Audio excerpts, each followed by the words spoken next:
Hi everybody, I'm Joe. And I'm Mary. And we're Bookbuds. And today we're doing the Book Buffet book tag that was created by a collaboration of 4 different channels. We'll link the video down below.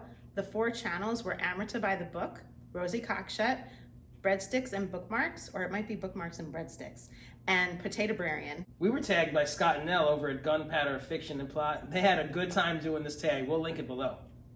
Okay, first question. We're going to start off with an appetizer. Okay, Mary, do you have a short story or novella that you wish could be expanded into a full-length novel? I do. I've read a bunch of novellas, and some of them aren't so fantastic that I would want them to be that much bigger, but one that I really enjoyed that I thought added a lot to the story was The Oracle Queen, which was a part of the series for 3 Dark Crowns by Kendare Blake. And I loved the story of like older times. There was a queen prior to the whole series. That it gave you more information about that. And really that could absolutely warrant a full story. It was a great story as the novella, but it would be even better as another lengthier book. Oh, that does How about sound you? good. Yeah, mine is A Telltale Heart by Edgar Allan Poe.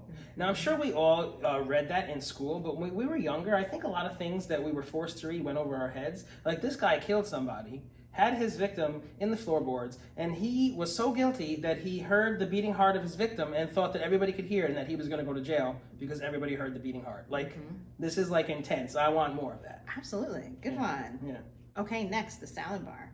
Pick 3 ingredients that would be in your ideal book salad. So like plot elements, tropes, things like that. Okay, so I want a fantastical character. You name it, I love it. Dwarves, hobbits, witches, vampires, dragons, anything. Ditto, I agree. That's one of mine. All right, there we go. Okay, and I want them to go on a fantastic journey through the forest or like a landscape of some sort. Like go on a journey. Journey, okay. Long journey, okay? And I know we're probably going to disagree on this one, but I do not want a happy ending just for the sake of a happy ending. Like if it's a happy ending and everything is like wrapped up nicely, like that's fine, but I don't want like a happy ending just for the sake of a happy ending. Give me heartache, give me murder, give me something meaningful and like really like that packs a punch. Okay, I would read that, but I would like those characters with a romance and the happy ending. Okay. So that's my little difference. That would be my ideal. Okay. Okay, next we're at the DOSA Station, a slim volume that packs a significant punch. So I don't read too many books that are that short, so I had a hard time with this one. I feel like novellas don't pack that significant punch. So I started thinking about books that I've read in school, and Darkness Visible by William Styron. This is a story, a memoir of mental illness, like a severe mental illness. So it's just incredible to see like a person's true life experience with severe mental illness. And I think that's always moving if you are in the mindset that you want to explore somebody's experience like that. That sounds good. Yeah. How about you? So mine is Tuesdays with Maury by Mitch Albom. It's a short book, but wow, is that meaningful. The main character is dying, and he rekindles a relationship with a former student, and the student visits every Tuesday, and they talk about life and his impending death, and it's very meaningful and very emotional. Wow. Good one. Good pick. Okay, Pasta, a book that brings you comfort and leaves you just feeling satisfied and content. I could eat pasta every day. So my pick for this is Hatchet by Gary Paulson, and this is a book I read when I was younger, and it's just a book that I will remember forever. This kid goes on a plane ride, and the pilot has a heart attack mid-flight, so he like crash lands the plane in the wilderness in Canada, and then this boy has to survive with like only a hatchet, and it stayed with me for a long time. I'm pretty old, so. And this is Pasta, it brings you comfort? Yes, because it's survival. As my Pasta is like the love story. So I was thinking back, I haven't been reading much romance lately, but I used to read a lot of Susan Wiggs, and she has like a series that's called I think it's the Lakeshore Chronicles, and there's one that's set at Christmas time, so I think it's Christmas Chronicles or Lakeside Christmas, and it's just, you know, that it's a happily ever after romance coming together kind of story. Winter makes it warm and cozy. It's gonna be happy and sweet and sappy, so that's my Pasta. You're a Hallmark card. I am.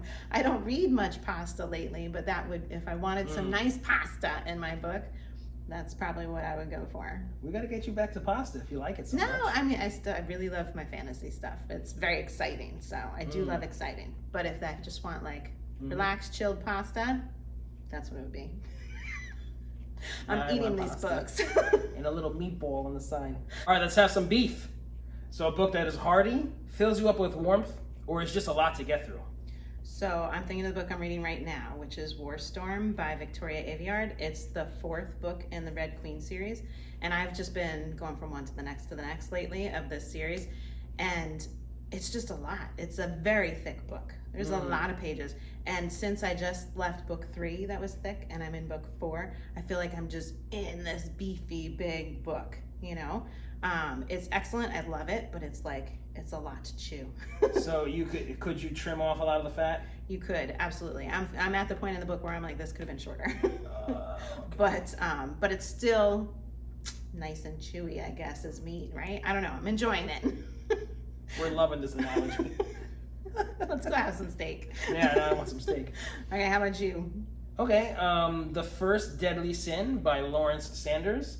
So this book was written in 1973, and it's about a New York City detective that has to solve a crime.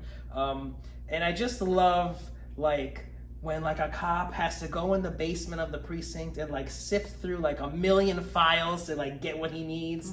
It's, like, screw technology. Like, I just love it. It's, like, old-fashioned, and it's of its time. The next one, bread.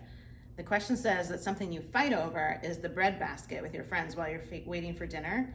But honestly, I don't fight over the bread basket. I just get more of the bread basket. Like, you can get 3, 4, 5 bread baskets if you want. So why fight? We're supposed to talk about a book that we would fight about, but I'm going to change this, okay? Okay. So let's talk about a book that we would ask for more and more about. I know we have one that we share that we want more and more for this book. Okay. Remember when we read Caraval by Stephanie Garber? Yes! We loved it. Loved it. And you spoke to the camera when we did the review and you were like, Stephanie Garber, I want more. Yes, and she came through. She's writing another novel. So excited. Yes. That's a good one. I agree. Absolutely. Yes. So if you guys haven't read anything by Stephanie Garber, you really should. She really just has her Caraval trilogy, and now she has a 4th book coming out that's kind of like a spin-off. That's coming out this year, right? Yes, in September. Oh, nice. So check her out. She's really good. Okay, next up, The Cheese Room. Name a book that has a happy ever after ending. I don't know. I feel like a lot of my books that I read have that. So I'm thinking A Court of Thorns and Roses. I'm thinking Graceling. How about you? I mean, I would say that a lot of my books kind of end happily too, and one specifically is the Alex Cross series by James Patterson. Now, I stopped reading these books, but like everything always wraps up so nicely in a bow, and he has this 90-year-old grandmother that like never dies. So I don't read them anymore, but I just keep asking my mom, did Nana Mama die yet? Is she still alive? One year he had her like solving the crime with him, like they kidnapped her and she like killed the murderer. This is too happy for you. I understand why you stopped.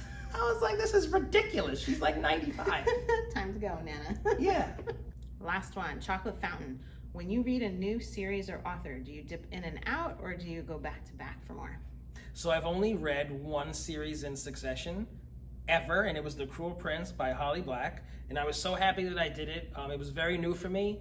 It just kept the series so fresh in my mind, and I just loved reading it back to back, and I finished the whole series in like a month, and it was so exciting. I used to read like one, and then like years would go by, and then like I lost the story points. I'm gonna try to do better with this, and I love doing it. So you really think you're gonna go back to back more often now? I think so. Awesome. I think that's so. typically what I do. Yeah. So I usually, if I hit a series that I like, I will just keep going and read the whole thing because I like that. I got it from you. Yeah, I like to know my character. I want to keep like being in it. Yeah. So it's not like I'm guessing what was it that happened. Yeah. And only lately have I been interrupted because we're reading so many different books that I haven't kept all my series right up and finished them.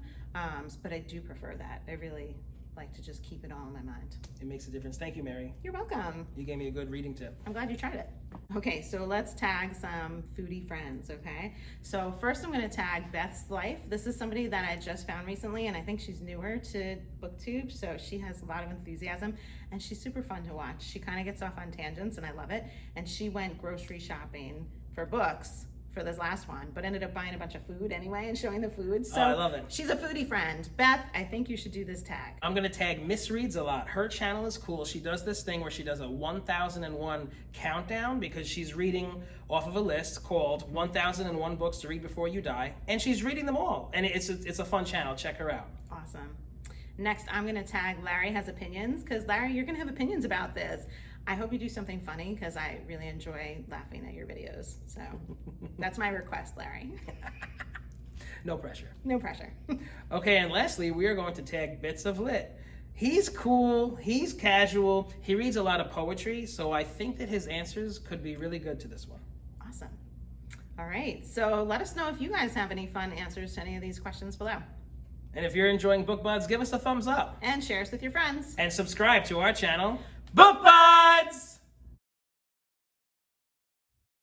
We love being tagged. Hi everybody, I'm Joe. And I'm, stop dancing. Stop dancing.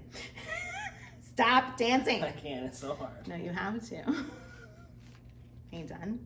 I'm never done.